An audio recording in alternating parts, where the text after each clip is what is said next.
Luis Gonzaga, usa ka sundalo nga human siya masamari sa Ilagira, samtang naa siya sa ospital, siya isang basa-basa sa mga libro may tungod sa atong pagtuo, nahimo kay noon siya nga pastor, nahimo siyang pari. Well, mga kaigsunan, pasalamat kayo sa mga doktor nga matinudanon usab sila nga mutambag sa mga masakiton nga moingon sila sukad karon tungod sa imong panglawas. Mao na lamay imo kanon kini nga mga pagkaon. Bisan nga niyang bugas, inirakan kadaghanan imo kanon. Kung pwede, panrakan sa ng tubig. Magpuasa sa laktod nga pagkasulti. Kay kuman nga panahon, ilabi na human sa COVID, halos kung uno'y mag-upi ng mga restaurant, magdapog dadyo ng mga tao, magmukbang daon sa YouTube, mga mukbangers, pastilan lamang. Muragway busganan, tagpila ka kilo mahurot man, iska tao. Nawaya na ang pagpuasa nga atong obligasyon sa atong relihiyon.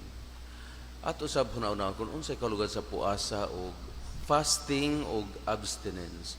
Ang abstinence kanang paglikay gayod og pagkaon, paglikay og ilimnon, paglikay og mga buhat bisan kung kini makatagbaw sa ato, makalipay sa ato. Pero ang fasting may nusan mura ang imong pagkaon or ilimnon. For example, half in the morning, half sa paniudto, full sa gabi. Amo dyan ang fasting. So para pag-recall sa ato Bernes Santo o Miyerkules Badlis, pagkagana kung kada Bernes, mag-fasting kita or magpuasa.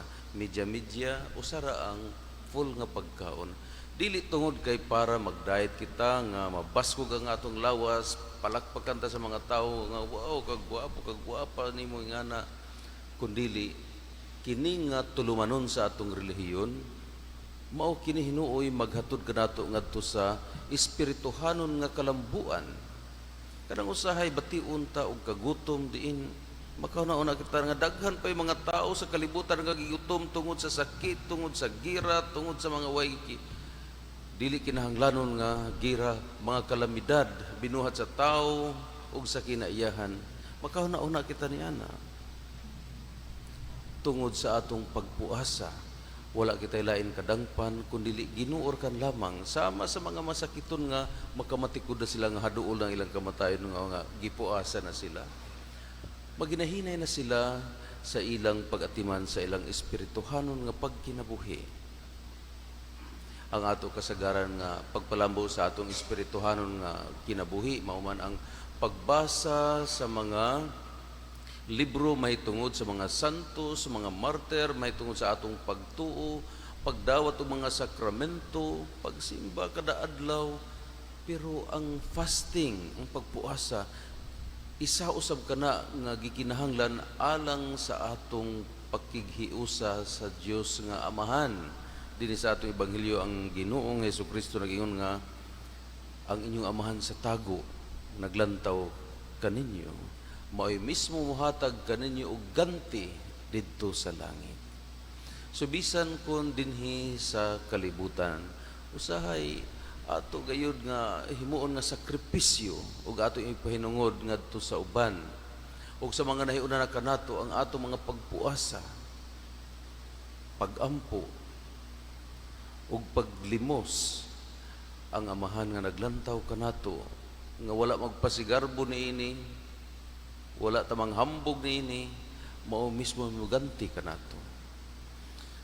So mga kaigsunan, magampo kita sukad karon nga niining panahon nga naa na kanang mga kultura sa eat all you can, mga buffet, kung saan lang mga online deliveries, mga opportunities, mga okasyon nga halos dili kita makabalibad pagkaon. Atong paningkamutan nga mag-set kita at least kada Bernes, bisan kundi na karon kung Bernes Santo, di na kung Miyerkules Badlis, Dili tungod aron daigon ta sa mga tao kun dili nga magkahuna-huna kita sa atong espirituhanon ng kinabuhi, kay ang atong kinabuhi dili lamang nagsalig sa pagkaon kundi sa mga espirituhanon usab nga mga butang sa pulong sa Ginoo nga may mag-umol o mag-andam kanato alang sa hingpit nga kinabuhi. Karon manindog kita og atong ipadangat ang atong mga pangaliya.